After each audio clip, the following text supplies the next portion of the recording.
Welcome back to Major Antonio's presentation of My Disillusionment in Russia by Emma Goldman.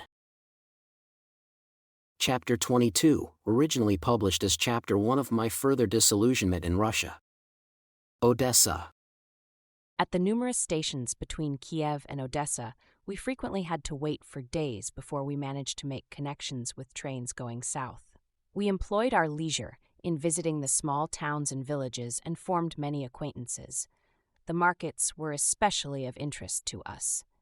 In the Kiev province, by far the greater part of the population is Jewish. They had suffered many pogroms and were now living in constant terror of their repetition. But the will to live is indestructible, particularly in the Jew. Otherwise, centuries of persecution and slaughter would long since have destroyed the race. Its peculiar perseverance was manifest everywhere. The Jews continued to trade as if nothing had happened. The news that Americans were in town would quickly gather about us, crowds of people anxious to hear of the New World. To them it was still a new world, of which they were as ignorant as they had been 50 years before.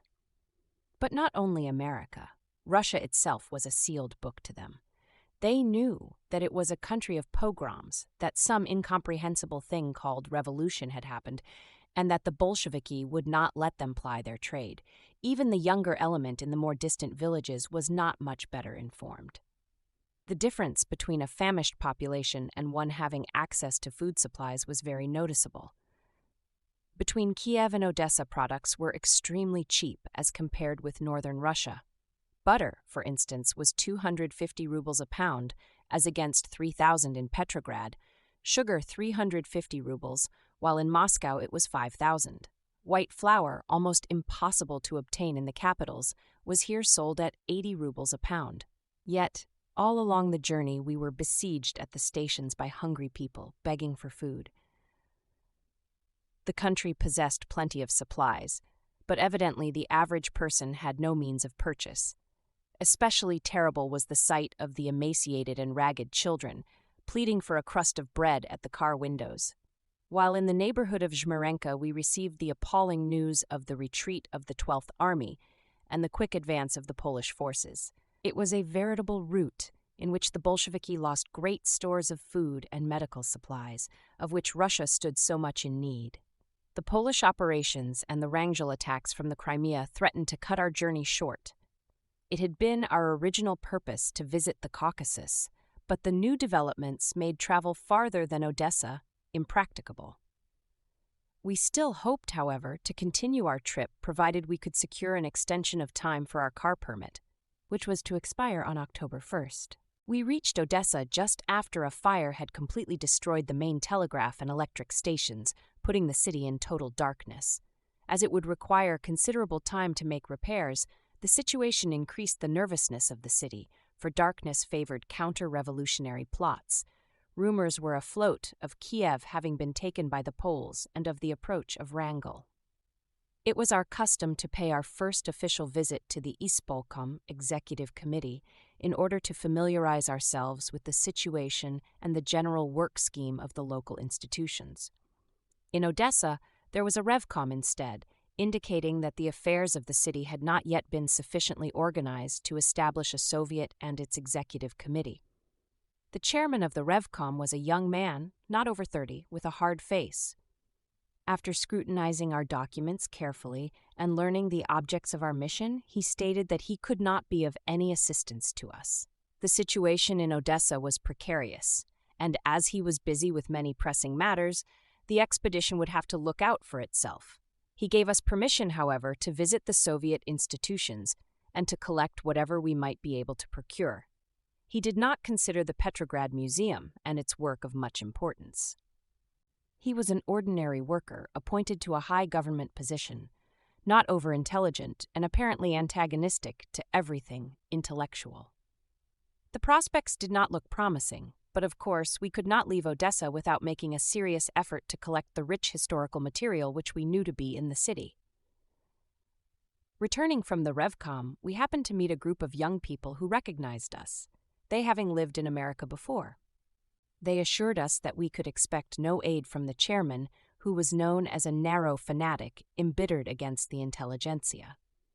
Several of the group offered to introduce us to other officials who would be able and willing to assist us in our efforts. We learned that the chairman of public economy in Odessa was an anarchist, and that the head of the metal trade unions was also an anarchist. The information held out hope that we might accomplish something in Odessa after all. We lost no time in visiting the two men, but the result was not encouraging. Both were willing to do everything in their power, but warned us to expect no returns because Odessa, as they phrased it, was the city of sabotage. It must unfortunately be admitted that our experience justified that characterization. I had seen a great deal of sabotage in various Soviet institutions in every city I had visited. Everywhere, the numerous employees deliberately wasted their time, while thousands of applicants spent days and weeks in the corridors and offices without receiving the least attention. The greater part of Russia did nothing else but stand in line, waiting for the bureaucrats, big and little, to admit them to their sanctums. But bad as conditions were in other cities, nowhere did I find such systematic sabotage as in Odessa. From the highest to the lowest Soviet worker, everyone was busy with something other than the work entrusted to him. Office hours were supposed to begin at 10, but as a rule, no official could be found in any of the departments till noon or even later. At 3 in the afternoon, the institutions closed, and therefore very little work was accomplished. We remained in Odessa 2 weeks, but so far as material collected through official channels was concerned, we got practically nothing. Whatever we accomplished was due to the aid of private persons and members of outlawed political parties. From them, we received valuable material concerning the persecution of the Mensheviki and the labor organizations, where the influence of the former was strongest.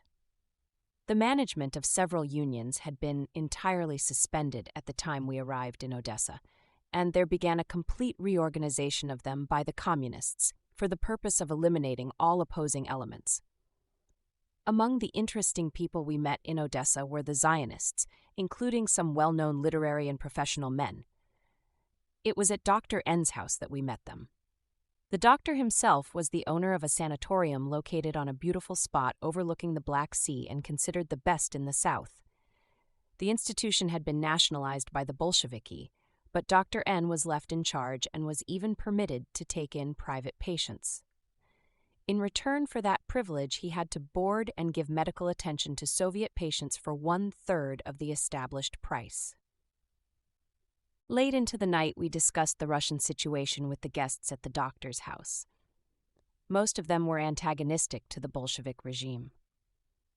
Lenin let loose the motto, "Rob the robbers," and at least here in the Ukraine his followers have carried out the order to the letter, said the doctor. It was the general opinion of the gathering that the confusion and ruin which resulted were due to that policy. It robbed the old bourgeoisie but did not benefit the workers. The doctor cited his sanatorium as an illustration. When the Bolsheviki took it over, they declared that the proletariat was to own and enjoy the place, but not a single worker had since been received as patient, not even a proletarian communist. The people the Soviets sent to the sanatorium were members of the new bureaucracy, usually the high officials. The chairman of the Cheka, for instance, who suffered from nervous breakdown, had been in the institution several times. He works 16 hours a day, sending people to their death, the doctor commented. You can easily imagine how it feels to take care of such a man. One of the Bundist writers present held that the Bolsheviki were trying to imitate the French Revolution. Corruption was rampant. It put in the shade the worst crimes of the Jacobins. Not a day passed but that people were arrested for trading in Tsarist or Kerensky money. Yet it was an open secret that the chairman of the Cheka himself speculated in valuta. The depravity of the Cheka was a matter of common knowledge. People were shot for slight offenses, while those who could afford to give bribes were freed even after they had been sentenced to death. It repeatedly happened that the rich relatives of an arrested man would be notified by the Cheka of his execution. A few weeks later, after they had somewhat recovered from their shock and grief, they would be informed that the report of the man's death was erroneous, that he was alive, and could be liberated by paying a fine, usually a very high one. Of course, the relatives would strain every effort to raise the money.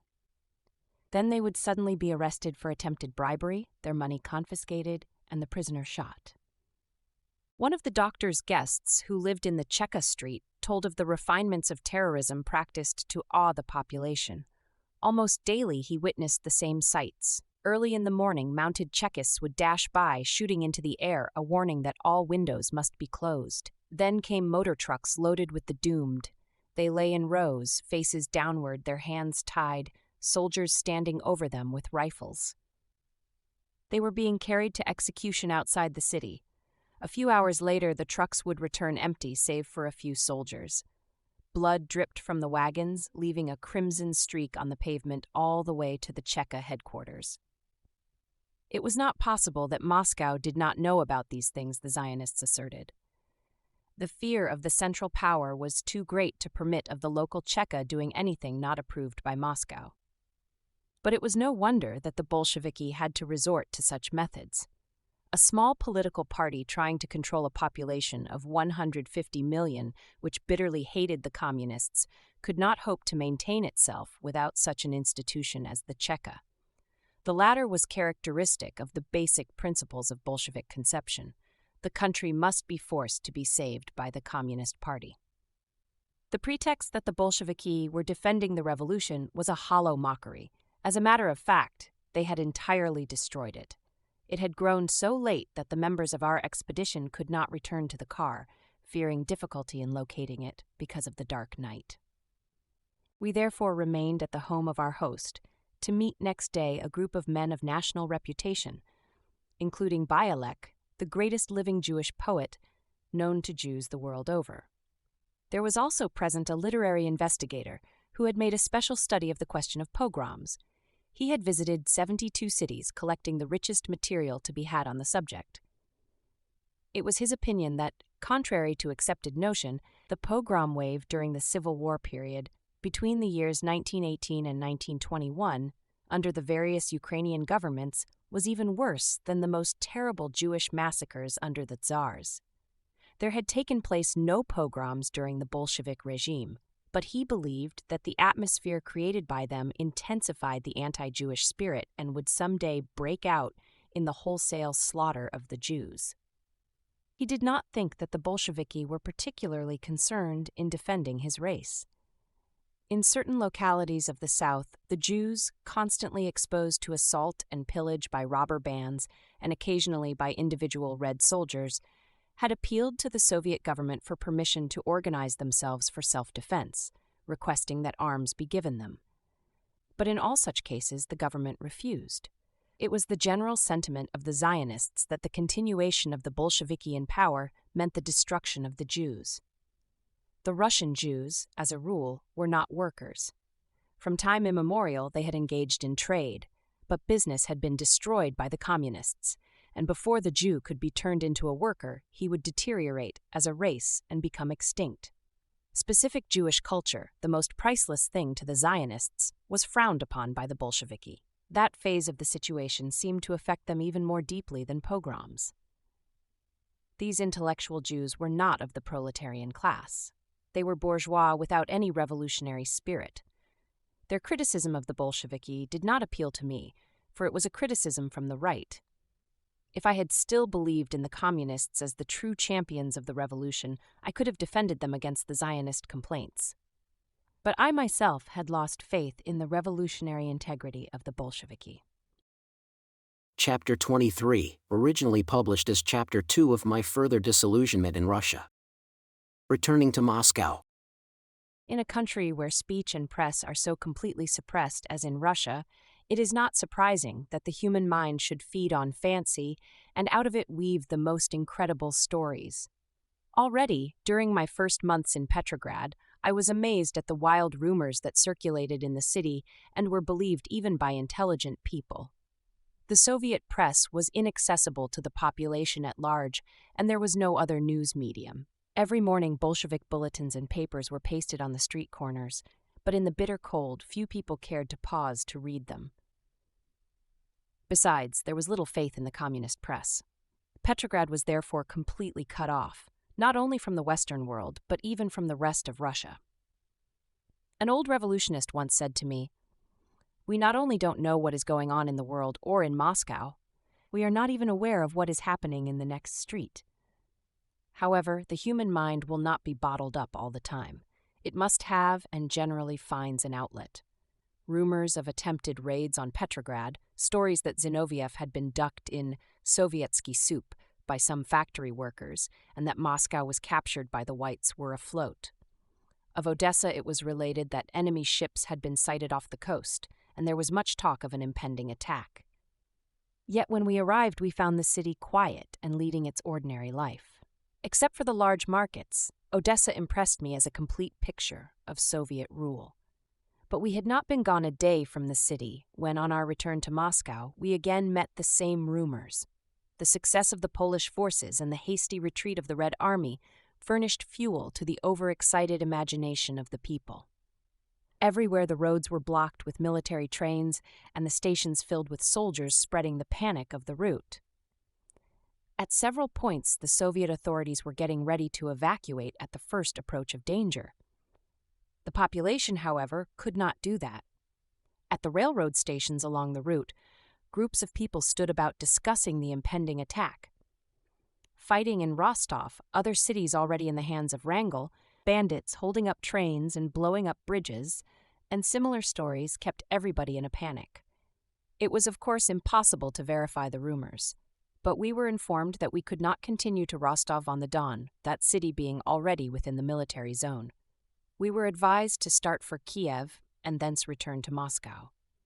It was hard to give up our plan of reaching Baku, but we had no choice.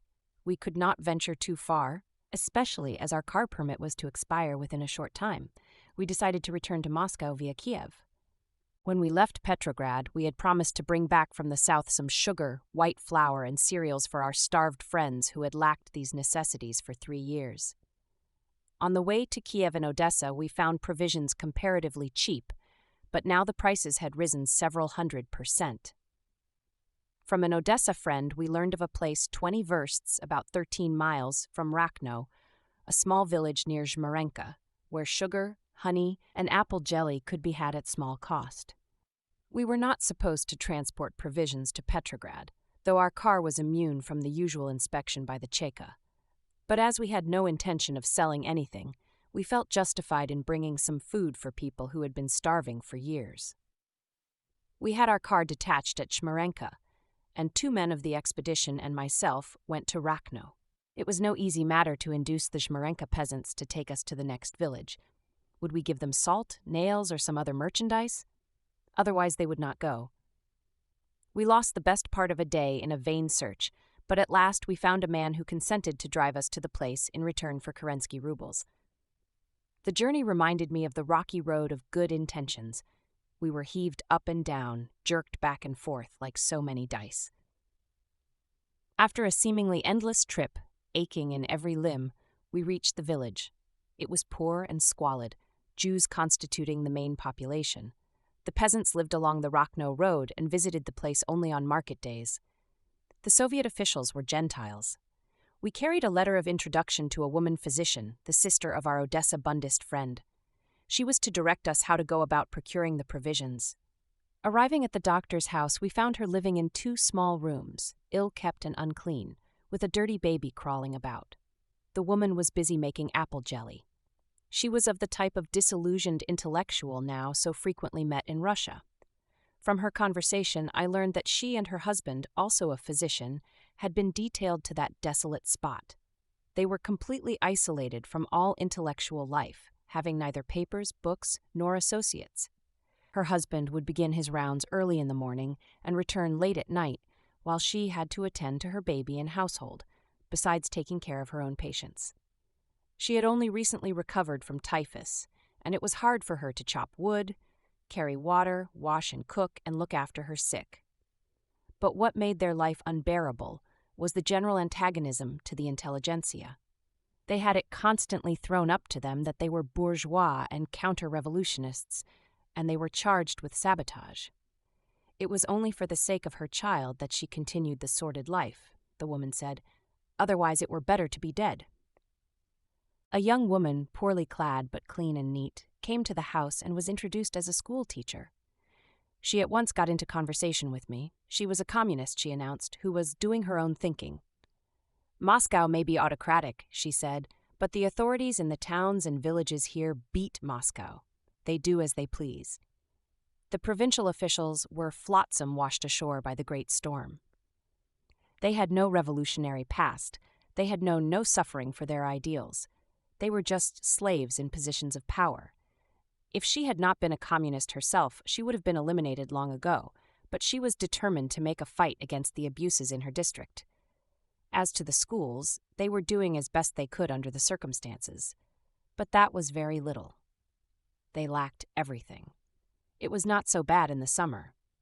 But in the winter, the children had to stay home because the classrooms were not heated. Was it true that Moscow was publishing glowing accounts of the great reduction in illiteracy? Well, it was certainly exaggerated. In her village, the progress was very slow. She had often wondered whether there was really much to so-called education. Supposing the peasants should learn to read and write, would that make them better and kinder men? If so, why is there so much cruelty, injustice, and strife in countries where people are not illiterate? The Russian peasant cannot read or write, but he has an innate sense of right and beauty. He can do wonderful things with his hands, and he is no more brutal than the rest of the world. I was interested to find such an unusual viewpoint in one so young and in such an out-of-the-way place. The little teacher could not have been more than 25.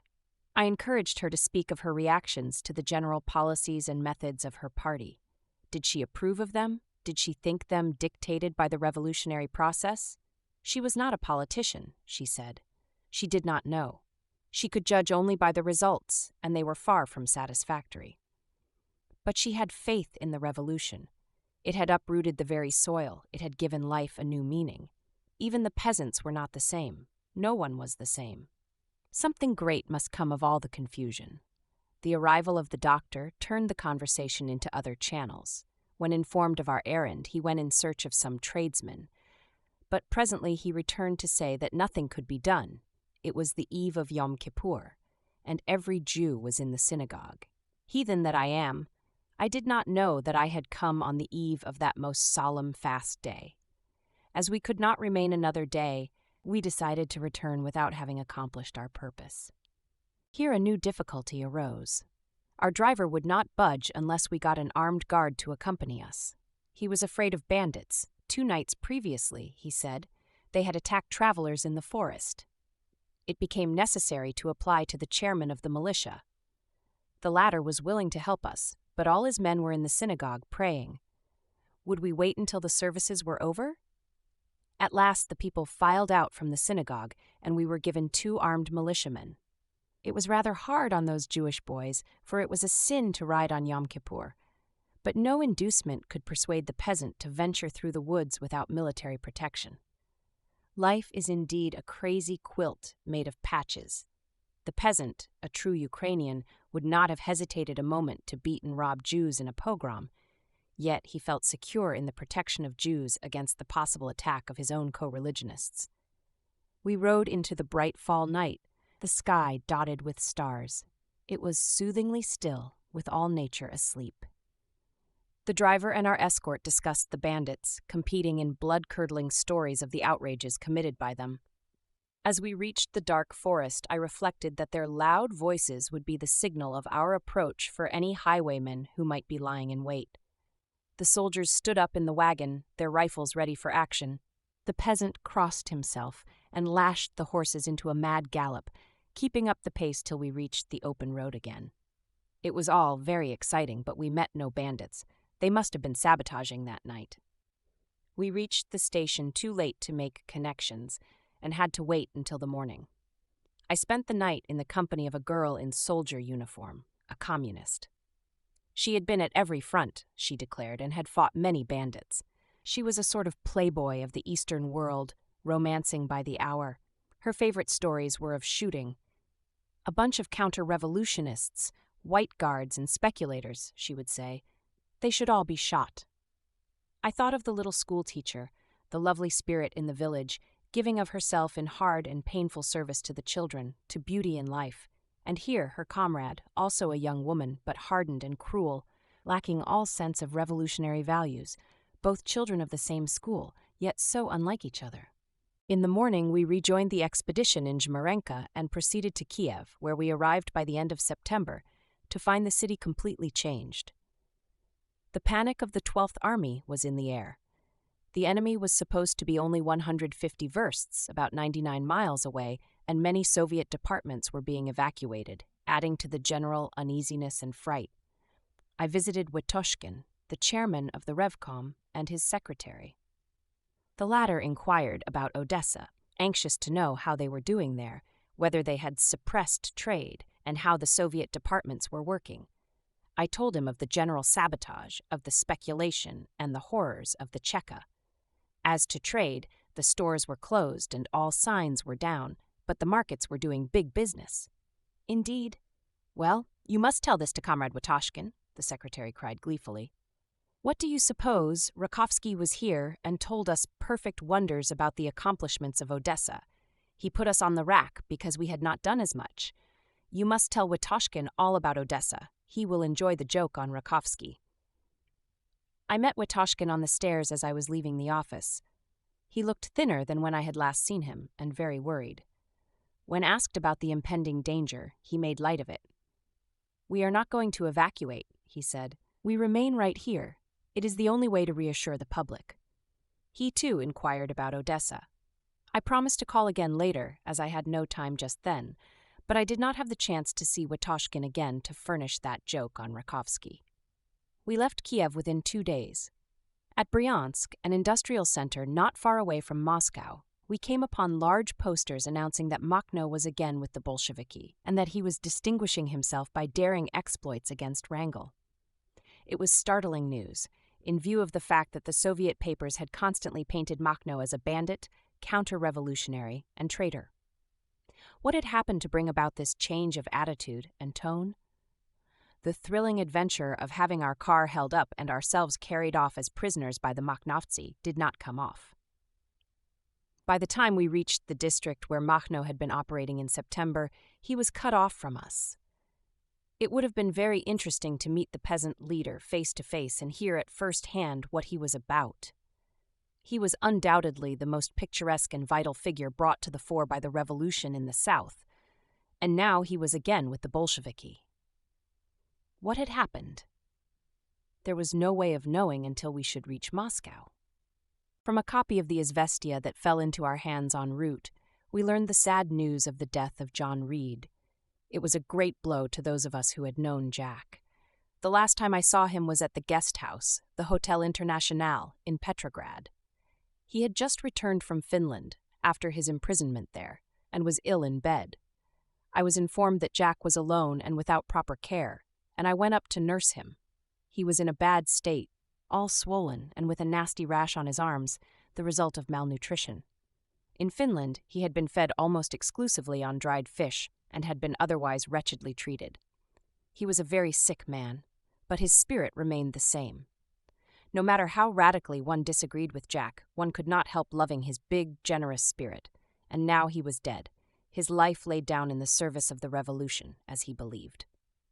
Arriving in Moscow, I immediately went to the guest house, the Delovoy Dvor, where stayed Louise Bryant, Jack's wife. I found her terribly distraught and glad to see one who had known Jack so well. We talked of him, of his illness, his suffering, and his untimely death. She was much embittered because, she claimed, Jack had been ordered to Baku to attend the Congress of the Eastern Peoples when he was already very ill. He returned a dying man. But even then, he could have been saved had he been given competent medical attention. He lay in his room for a week without the doctors making up their mind as to the nature of his illness. Then it was too late. I could well understand Louise's feelings, though I was convinced that everything humanly possible had been done for Reed.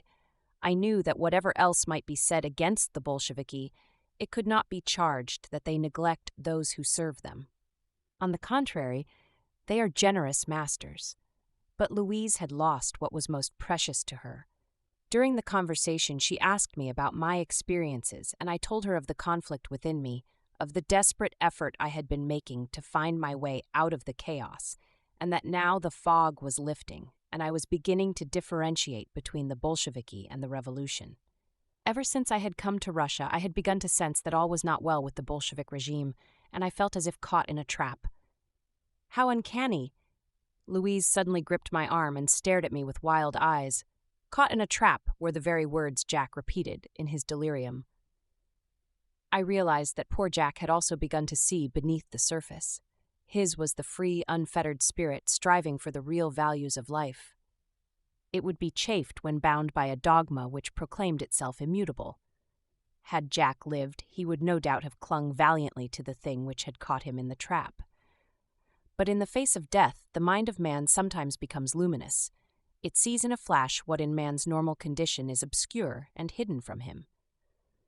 It was not at all strange to me that Jack should have felt as I did, as everyone who is not a zealot must feel in Russia, caught in a trap. Chapter 24, originally published as Chapter 3 of My Further Disillusionment in Russia. Back in Petrograd. The expedition was to proceed to Petrograd the next day, but Louise begged me to remain for the funeral. Sunday, October 23rd, several friends rode with her to the trade union house where Reed's body lay in state. I accompanied Louise when the procession started for the Red Square. There were speeches, much cold, stereotyped declamation about the value of Jack Reed to the revolution and to the Communist Party. It all sounded mechanical, far removed from the spirit of the dead man in the fresh grave. One speaker only dwelt on the real Jack Reed, Alexandra Kollontai. She had caught the artist's soul, infinitely greater, in its depth and beauty, than any dogma. She used the occasion to admonish her comrades. "We call ourselves communists," she said, "but are we really that? Do we not rather draw the life essence from those who come to us, and when they are no longer of use, we let them fall by the wayside, neglected and forgotten? Our communism and our comradeship are dead letters if we do not give out of ourselves to those who need us. Let us beware of such communism. It slays the best in our ranks. Jack Reed was among the best." The sincere words of Kollontai displeased the High Party members. Bukharin knitted his brows, Reinstein fidgeted about, others grumbled. But I was glad of what Kollontai had said. Not only because what she said expressed Jack Reed better than anything else said that day, but also because it brought her nearer to me. In America, we had repeatedly tried to meet, but never succeeded. When I reached Moscow in March 1920, Kollontai was ill. I saw her only for a little while before I returned to Petrograd.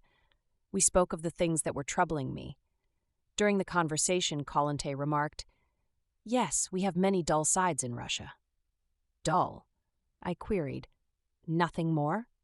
I was unpleasantly affected by what seemed to me a rather superficial view.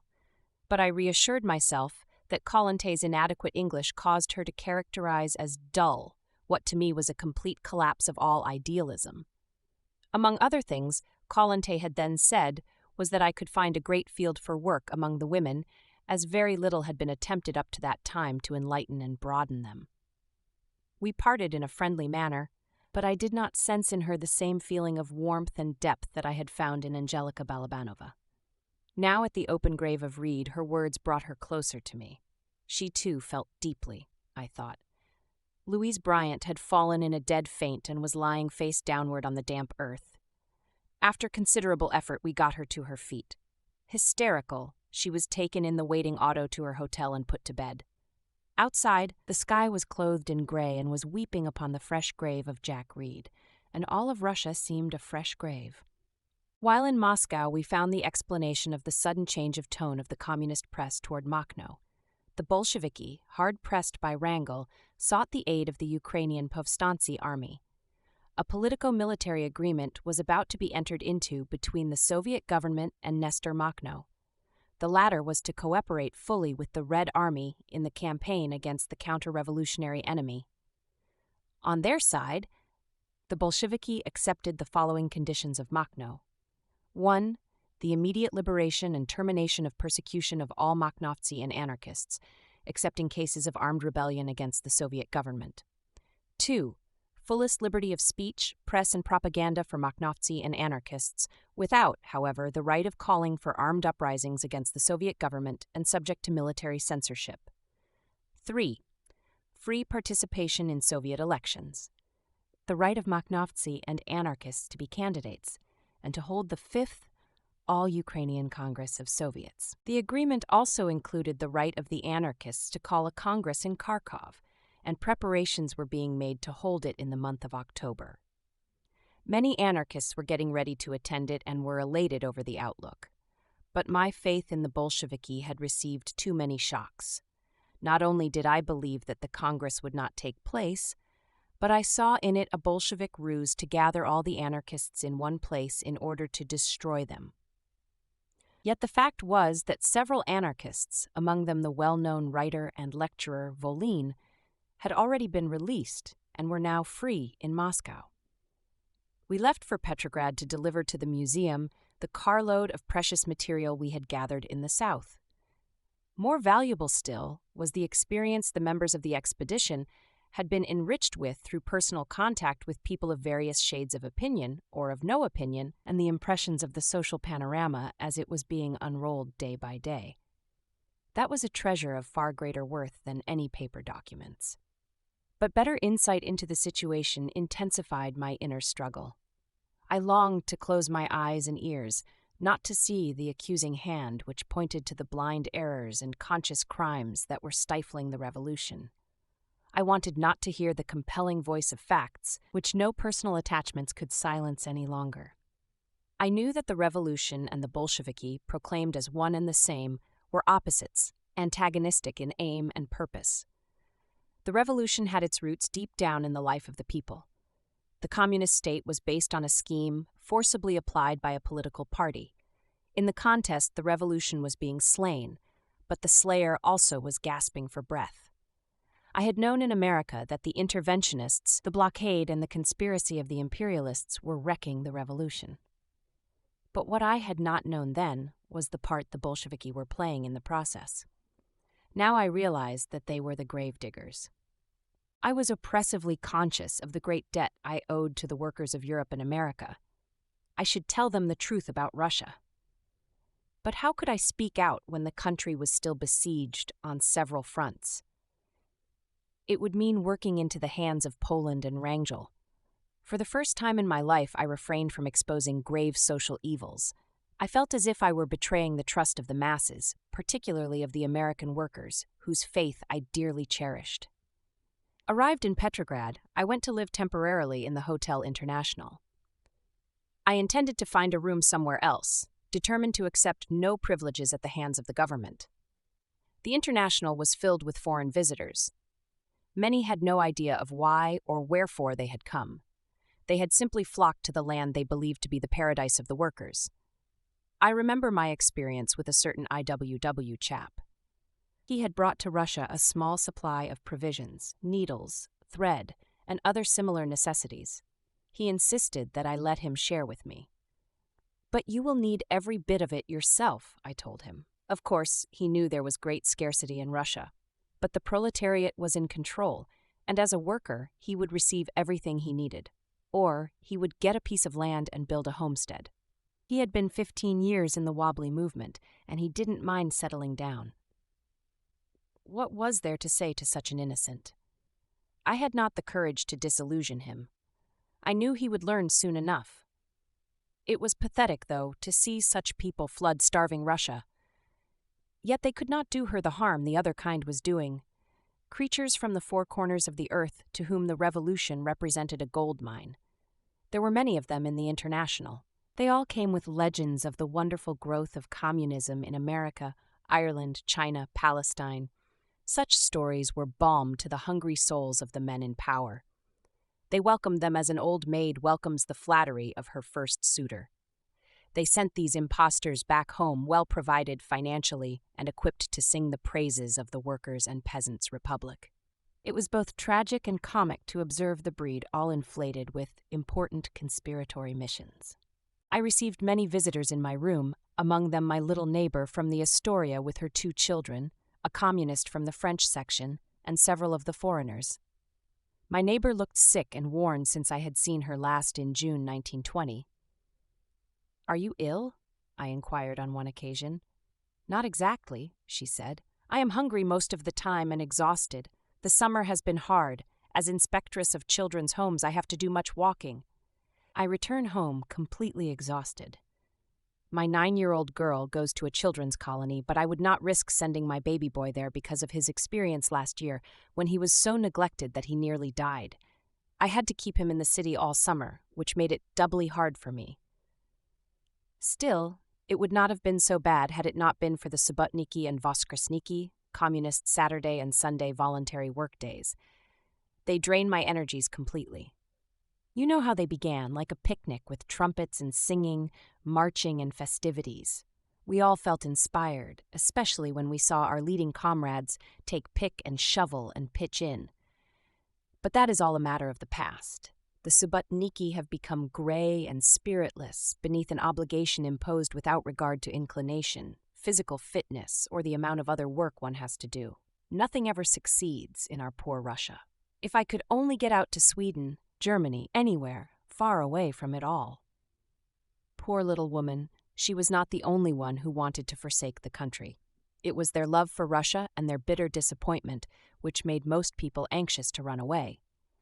Several other communists I knew in Petrograd were even more embittered. Whenever they called on me, they would repeat their determination to get out of the party. They were suffocating, they said, in the atmosphere of intrigue, blind hatred, and senseless persecution, but it requires considerable willpower to leave the party which absolutely controls the destiny of more than 100 million people, and my communist visitors lacked the strength. But that did not lessen their misery, which affected even their physical condition, although they received the best rations and they had their meals at the exclusive Smolny dining room.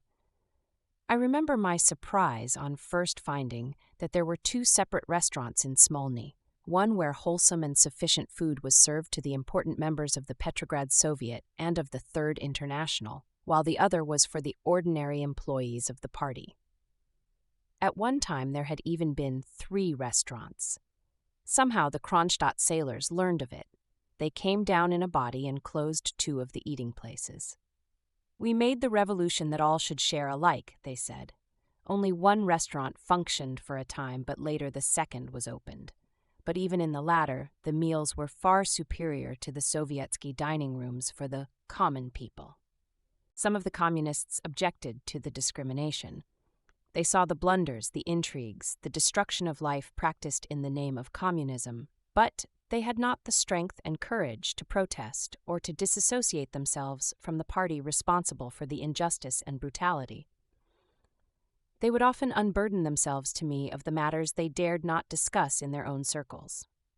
Thus, I came to know many things about the inner workings of the party and the Third International that were carefully hidden from the outside world. Among them was the story of the alleged Finnish White Conspiracy, which resulted in the killing in Petrograd of 7 leading Finnish communists. I had read about it in the Soviet papers while I was in the Ukraine. I remember my feeling of renewed impatience with myself that I should be critical of the Bolshevik regime at a time when counter-revolutionary conspiracies were still so active. But from my communist visitors, I learned that the published report was false from beginning to end. It was no white conspiracy, but a fight between 2 groups of Bolsheviki, the moderate Finnish communists in control of the propaganda carried on from Petrograd, and the left wing working in Finland. The moderates were Zinoviev adherents and had been put in charge of the work by him. The lefts had repeatedly complained to the Third International about the conservatism and compromises of their comrades in Petrograd and the harm they were doing to the movement in Finland. They asked that these men be removed. They were ignored. On the 31st of August, 1920, the lefts came to Petrograd and proceeded to the headquarters of the moderates. At the session of the latter, they demanded that the executive committee resign and turn over all books and accounts to them. Their demand refused.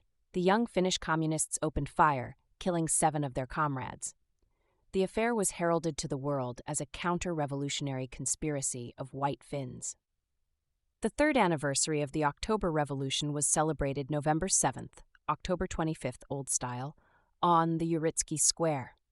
I had seen so many official demonstrations that they had lost interest for me. Still, I went to the square hoping that a new note might be sounded. It proved a rehash of the thing I had heard over and over again. The pageant especially was a demonstration of communist poverty in ideas. Kerensky and his cabinet, Chernov and the Constituent Assembly, and the storming of the Winter Palace again served as puppets to bring out in strong relief the role of the Bolsheviki as saviors of the revolution. It was badly played and poorly staged and fell flat. To me, the celebration was more like the funeral than the birth of the revolution. There was much excitement in Petrograd all through the month of November. Numerous rumors were afloat about strikes, arrests, and clashes between workers and soldiery. It was difficult to get at the facts. But the extraordinary session called by the party in the first house of the Soviet indicated a serious situation. In the early part of the afternoon, the whole square in front of the Astoria was lined with autos of the influential communists who had been summoned to attend the special conference. The following morning, we learned that in obedience to the Moscow decree, the Petrograd session had decided to mobilize a number of important Bolshevik workers for the factories and shops. 300 party members, some of them high government officials and others holding responsible positions in the Petro-Soviet, were immediately ordered to work to prove to the proletariat that Russia was indeed a workers' government. The plan was expected to allay the growing discontent of the proletarians and to counteract the influence of the other political parties among them. Zorin was one of the 300. However, the toilers would not be deceived by this move. They knew that most of the mobilized men continued to live in the Astoria and came to work in their autos. They saw them warmly dressed and well shod, while they themselves were almost naked and living in squalid quarters without light or heat. The workers resented the pretense. The matter became a subject of discussion in the shops, and many unpleasant scenes followed. One woman, a prominent communist, was so tormented in the factory that she went into hysterics and had to be taken away. Some of the mobilized Bolsheviki, among them Zorin and others, were sincere enough, but they had grown away from the toilers and could not stand the hardships of factory life. After a few weeks, Zorin collapsed and had to be removed to a place of rest. Though he was generally liked, his collapse was interpreted by the workers as a ruse to get away from the misery of the proletarians' existence. The breach between the masses and the new Bolshevik bureaucracy had grown too wide. It could not be bridged. This concludes today's reading of My Disillusionment in Russia, by Emma Goldman. Join us also the day after tomorrow for the subsequent part. Subscribe to Major Antonio's channel. Thank you for listening, and so long.